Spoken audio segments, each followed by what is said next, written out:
dos fortes se enfrentarem. Se você ainda está na dúvida sobre qual smartphone topo de linha merece o seu dinheiro nesse Natal, o Laboratório Digital de hoje é para você. Colocamos frente a frente os melhores aparelhos das principais marcas. Nas nossas bancadas, Samsung, Apple, LG, Sony e Nokia. No final da edição, você confere quem é o melhor. Antes dos embates do Laboratório Digital, uma olhada no mundo pet. Uma novidade promete facilitar a vida de quem não viaja sem os melhores amigos. Eles acabam de ganhar um tipo de passaporte digital. E você não pode perder nosso manual para usuários de Windows Phone. O Olhar Digital Plus está começando.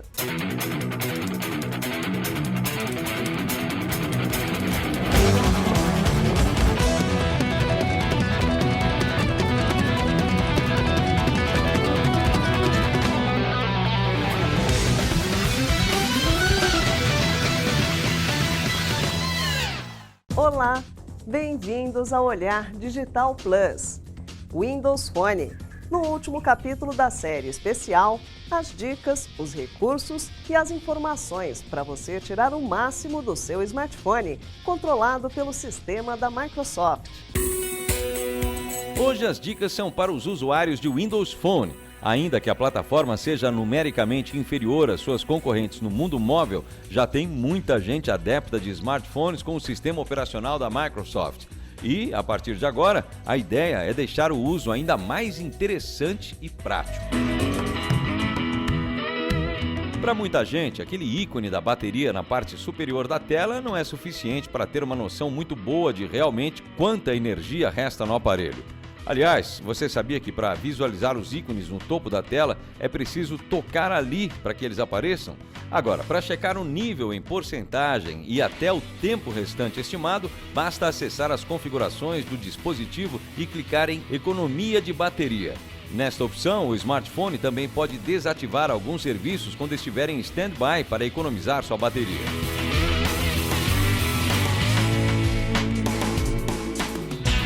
Ao contrário das outras plataformas no Windows Phone, o modo avião, que desliga as transmissões por rádio e também as chamadas de SMS, é um pouco escondido. E você pode precisar acessá-lo rápido em locais como aviões, hospitais, salas de aula. Para ativar o modo avião, você deve entrar também nas configurações do sistema. Infelizmente, não há como fixar a função na tela de início, mas sabendo onde ela está, fica mais fácil na próxima vez. Se você gosta de cores e está cansado do azul padrão do Windows Phone, ouse! Aqui você tem a opção de mudar bastante a aparência da tela inicial e inclusive grande parte da interface de seu dispositivo. Ainda nas configurações, entre em tema para definir a tela de fundo em clara ou escura e também para definir a cor de destaque. Agora, sempre que enjoar, é só mudar. Simples e fácil. Deixe o seu telefone com a sua cara e humor. Essa talvez pouca gente saiba, mas quase todas as teclas do Windows Phone são teclas especiais. Você não sabia, não? Olha só que fácil, ó. Basta pressionar e segurar a maioria das teclas para aparecer uma pequena lista de caracteres relacionados. E essa carinha aqui embaixo faz surgir teclados ainda mais divertidos. A quantidade de emoticons é enorme. Vale a pena gastar algum tempo aí para conhecer tudo que seu teclado oferece. No Windows Phone também é possível fazer outras coisas enquanto estiver em uma chamada. Quando você sai da tela de chamada, uma barra de notificação na parte superior mostra os detalhes e basta tocá-la para voltar à ligação. Com o botão na chamada, você pode silenciá-la ou colocá-la em espera enquanto telefona para outra pessoa.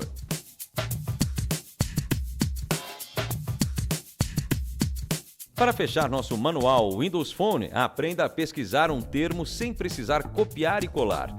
Basta destacar um texto qualquer e pressionar o botão de busca, aquela lupinha no canto inferior direito do aparelho. Pronto, agora ele abre uma página de buscas e você ainda pode definir se deseja uma pesquisa online ou no próprio dispositivo. Se você conhecer mais dicas interessantes para o Windows Phone, acesse olhardigital.com.br e compartilhe as novidades com a galera que participa do nosso fórum.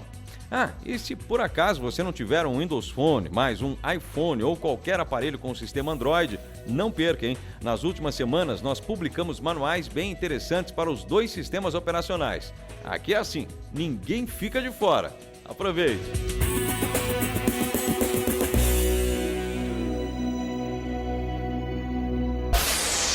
No próximo bloco, boa novidade para quem não sai de casa sem o seu pet. Eles acabam de ganhar um tipo de passaporte digital que promete facilitar as viagens do seu melhor amigo. E os testes do laboratório digital. Qual o melhor smartphone entre os topo de linha? O Olhar Digital Plus volta já.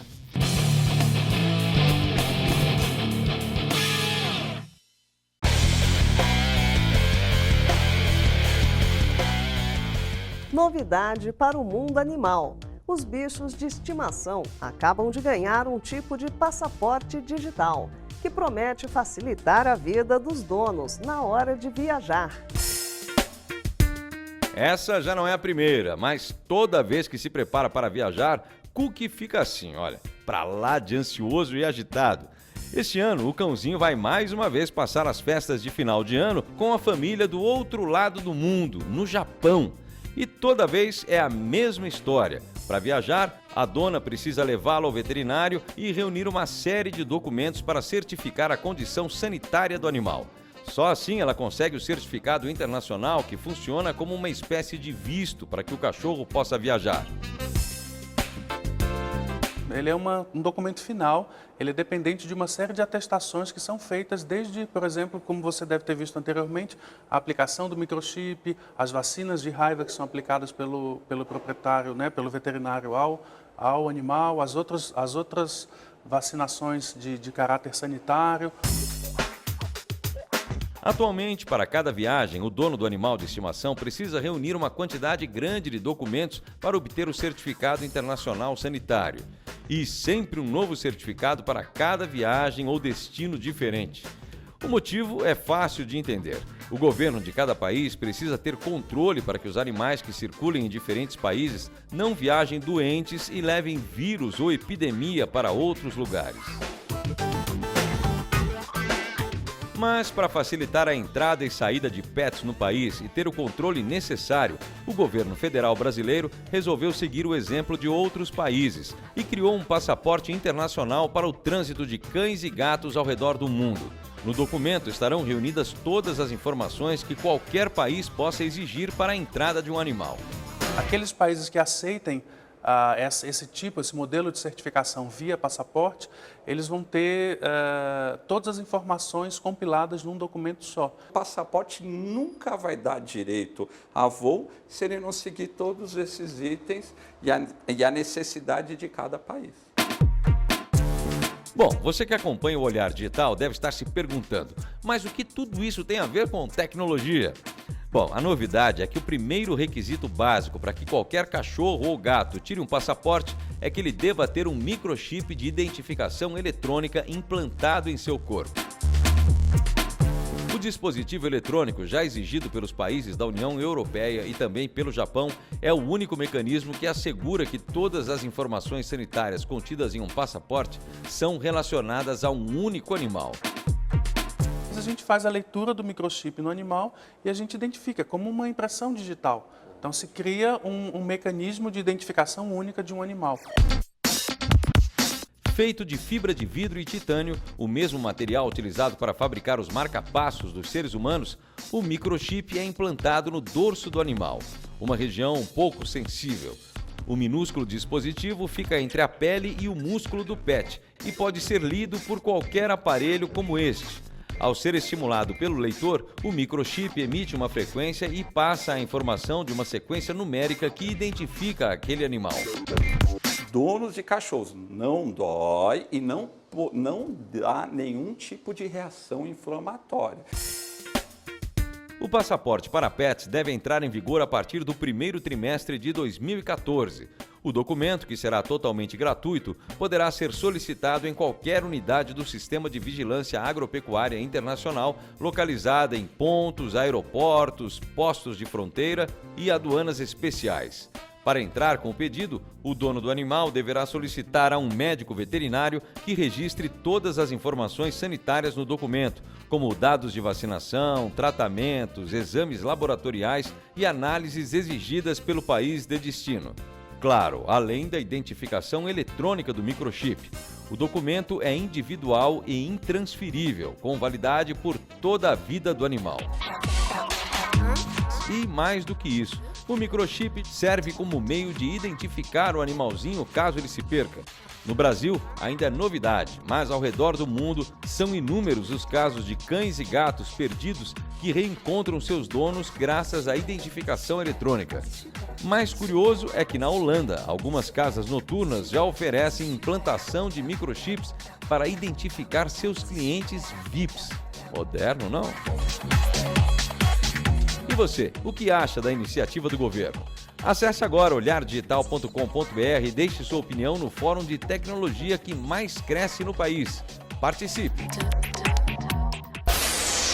Depois do intervalo, tem os testes do Laboratório Digital. Saiba quem levou a melhor entre os smartphones mais caros e sofisticados das principais marcas. O Olhar Digital Plus volta já.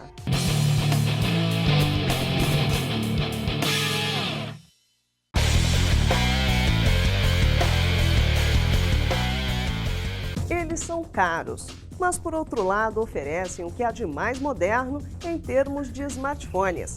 Levamos para a bancada do Laboratório Digital os modelos topo de linha das principais marcas. Veja qual é o melhor entre os melhores.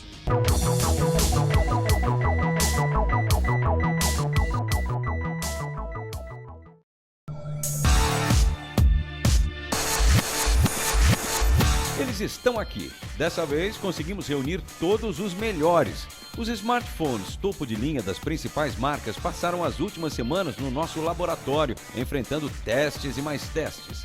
E apenas um deles alcançou o reconhecimento máximo. Analisamos o iPhone 5S da Apple, o LG G2, o Xperia Z1 da Sony, o Note 3 da Samsung e o Lumia 1020 da Nokia. Páreo duríssimo. Vamos aos testes, começando pelo item que primeiro vai chamar sua atenção. A tela. Aqui há uma grande divisão.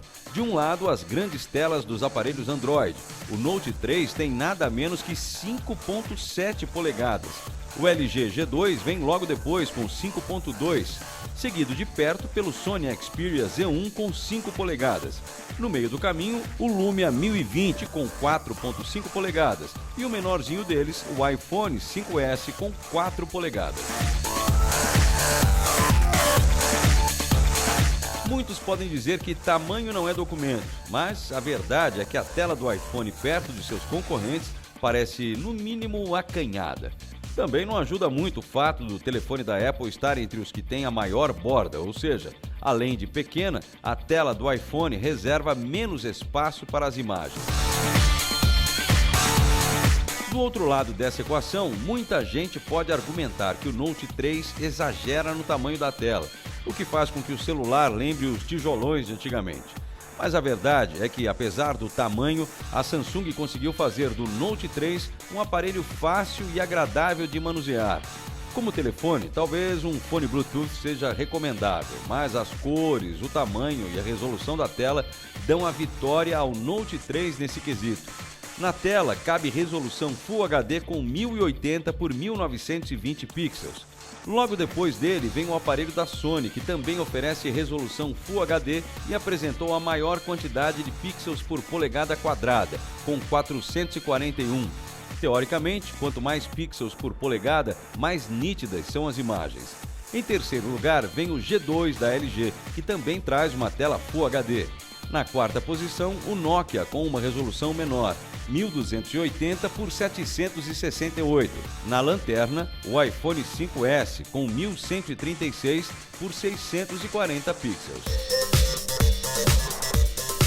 Performance. Performance é o resultado da união entre o hardware e o software, ou seja, aqui força bruta de processamento conta, mas a integração com o software também faz muita diferença. Nesse laboratório temos 3 exemplos do que há de mais rápido até agora em termos de processamento móvel. Note 3, G2 e Xperia Z1 usam processadores quad-core. O Lumia e o iPhone trazem processadores dual-core. No frigir dos ovos, o Note 3 levou novamente a melhor. O seu processador quad-core com 2.3 GHz de velocidade deixou para trás o G2, que chegou logo depois. Contou para isso o fato do Note 3 trazer 3 GB de memória RAM contra 2 do LG. Na terceira posição temos o Xperia Z1. Na quarta colocação, um empate. Lumia 1020 e iPhone 5S tiveram performance muito próxima. Aqui é importante fazer uma ressalva. A diferença de desempenho entre os aparelhos foi realmente mínima, às vezes até imperceptível. Todos abrem aplicativos e rodam games pesados sem tropeços. Ou seja, mesmo com hardware inferior, Nokia e Apple conseguiram se colocar no mesmo time que os outros, principalmente em função de uma integração mais redonda entre hardware e software. A vitória do Note 3 ficou evidente em testes de desempenho, como o quadrante, por exemplo. Mas no uso do dia a dia, dá para dizer que todos dão conta e muito bem do recado. Armazenamento. Esse é um dos itens que varia bastante. Como estamos falando de aparelhos topo de linha, geralmente espaço não é problema. Aqui, mais uma vitória para o Note 3. Ele vem com 3 possibilidades de armazenamento: 16, 32 e 64 GB. E essa memória pode ser aumentada em até mais 64 GB com um cartão de memória. Tanto o Lumia quanto o iPhone 5S testados por nós traziam 64 GB de espaço sem possibilidade de ampliação, já que eles não oferecem entrada de cartão de memória. O Xperia Z1 chegou em terceiro com 16 GB de armazenamento e possibilidade de uso de cartão de até 64 GB. Por último, o G2 da LG, que oferece 32 GB, mas não aceita cartão de memória. Câmera. Bem, nesse quesito, como era de se esperar, não teve para ninguém. O Lumia 1020 realmente está num outro patamar em relação aos outros smartphones quando o assunto são fotos. A câmera consegue registrar fotos com até 41 megapixels. Como você talvez saiba, esse número sozinho não consegue entregar qualidade. Mas no caso do Nokia, os 41 megapixels se juntam às lentes Carl Zeiss e ao maior sensor de todos. Resultado, as fotos do 1020 são realmente imbatíveis. Numa prova de que o número de megapixels sozinho não é suficiente para garantir a vitória de uma câmera, temos um empate triplo no segundo lugar. O Xperia Z1 oferece nada menos que 20,7 megapixels. Mas isso não impediu que ele empatasse com o Note 3 e com o iPhone 5S na segunda posição. E olha que a câmera do Note 3 tem 13 megapixels e a do iPhone 5S tem modestos 8. Ainda assim, na nossa avaliação, o Note 3 tendeu a puxar mais as cores com um contraste super alto. Já o Sony tendeu a esfriar um pouco as imagens. E o iPhone nos pareceu mais equilibrado. Um pouco atrás veio o aparelho da LG, que também traz uma câmera de 13 megapixels e também entrega fotos de muito boa qualidade, mas num patamar ligeiramente inferior em relação aos outros. Quando o assunto é câmera frontal, novo empate triplo. Samsung, Sony e LG oferecem 2 megapixels e capacidade de captar imagens em Full HD, ou seja, sobra qualidade de videochamadas e fotos tiradas de você mesmo. Num patamar um pouco mais baixo, temos o Lumia 1020 e o iPhone 5S. Ambos trazem câmeras de 1.2 megapixels, que conseguem captar imagens em vídeo com 720p de resolução. Bateria. Pode ter certeza, esse é um dos itens que mais vão fazer diferença no seu dia a dia. A duração da bateria é um ponto-chave. E quando falamos de aparelhos com tanta capacidade de processamento e de telas grandes assim, essa foi uma das primeiras dúvidas que passaram pela nossa cabeça. Mas aí tivemos uma boa surpresa. Usamos o mesmo critério de avaliação de outros laboratórios: vídeo. Para nós, saber quanto tempo as baterias aguentam dando play em vídeos de alta definição é um dos melhores indicadores, já que essa é uma das atividades que mais consome carga. Aqui, quem levou a melhor foi o Note 3. A bateria durou impressionantes 14 horas durante a exibição de vídeos em alta definição. Depois dele veio o G2, que cravou cerca de 8 horas de exibição. O Xperia Z1 chegou em terceiro, com algo em torno de 6 horas. Nokia e Apple aparecem em último lugar, com duração em torno de 4 horas. Sistema operacional. Você que acompanha o Olhar Digital já sabe que não atribuímos notas aos sistemas operacionais. Consideramos que, no atual estágio de desenvolvimento, Android, Windows Phone e iOS são muito mais uma questão de gosto e de adaptação do que uma escolha técnica. O iOS tem a seu favor a perfeita integração entre hardware e software da Apple, além da maior loja de aplicativos e da fácil integração com outros produtos da maçã. O Android é o mais versátil e mais aberto. O Google Now, serviço de assistente digital similar ao Siri da Apple, já é mais eficiente que a versão embarcada nos iPhones. O Windows Phone é um novato na turma.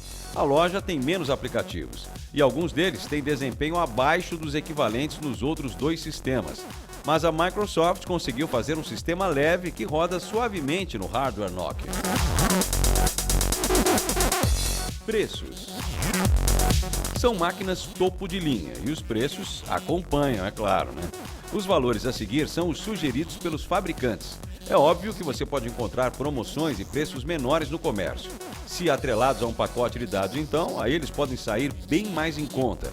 A título de comparação, no nosso levantamento, levamos em conta sempre o modelo mais caro de cada aparelho, ou seja, os modelos que oferecem mais armazenamento interno. O mais caro da turma é o iPhone 5S. Ele sai por R$ 3.600 na versão com 64 GB. Em seguida vem o Note 3 por R$ 2.900. Lumia 1020 e Xperia Z1 trazem a mesma etiqueta de preço, R$ 2.400. E o mais barato da turma é o LG G2 por R$ 2.000. Conclusão. Essa decisão até que foi mais fácil. O vencedor levou a melhor em todos os quesitos, à exceção da câmera traseira. Além do mais, ele nem é o mais caro. Assim, a escolha do Olhar Digital como o melhor smartphone topo de linha vai para o Samsung Galaxy Note 3. É claro que precisamos fazer um alerta, né? O aparelho ganhou em quase tudo, mas para muita gente, o tamanho do Note 3 nem deveria colocá-lo na categoria de smartphones. Ele é quase um pequeno tablet. Então, se aparelhos grandões não são o seu forte, talvez ele não seja para você não. Um detalhe interessante do aparelho é que ele traz a velha canetinha Stylus e a Samsung fez um trabalho bem feito no uso do acessório. Ele funciona muito bem. O segundo colocado na nossa disputa também é coreano. A LG, com seu G2, fez bonito nessa avaliação, hein? O aparelho também é dos grandalhões e apresenta uma excepcional velocidade, além de ser o mais barato entre os concorrentes. A tela surpreende com uma qualidade que nada deixa a desejar em relação ao vencedor, o Note 3. Em terceiro lugar, temos a Sony com o seu Xperia Z1. O detalhe que chama a atenção aqui é o fato do aparelho ser à prova d'água. A câmera de 20.7 megapixels impressiona, mas não entrega toda a qualidade que esperávamos. Na quarta posição, temos o Lumia 1020. Esse é um smartphone rápido, mas cujo principal apelo é mesmo a câmera de 41 megapixels. No mais, ele é praticamente idêntico ao primo menor, o Lumia 925. Fechando a fila, temos o iPhone 5S. A Apple apostou no novo processador de 64 bits e o super bacana leitor de digitais. Mas os 64 bits ainda não tem muitos aplicativos que tiram proveito da novidade. Então, no dia a dia, você não vai notar muita diferença no uso. O leitor de digitais, sim, oferece uma experiência nova, com mais segurança e conforto. Mas os preços no Brasil jogam contra a maçã, num patamar bem acima dos concorrentes. E você, concorda com nossa avaliação? Já testou algum desses aparelhos aí? Tem observações adicionais a fazer? Bom, então deixe suas opiniões em nossas páginas. Aproveite também para visitar nosso fórum e compartilhar suas opiniões e seu conhecimento a respeito dos aparelhos. Vai lá!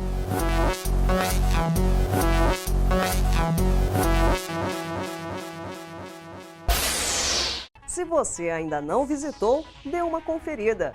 O Fórum do Olhar Digital é o seu espaço para tirar dúvidas, compartilhar conhecimentos e trocar ideias sobre aparelhos, tendências e novidades do mundo digital. Todos podem participar. E se você é membro da comunidade Olhar Digital, tem recursos extras. Acesse, confira e participe. Semana que vem tem mais. Olhar Digital. O futuro passa primeiro aqui. Tchau!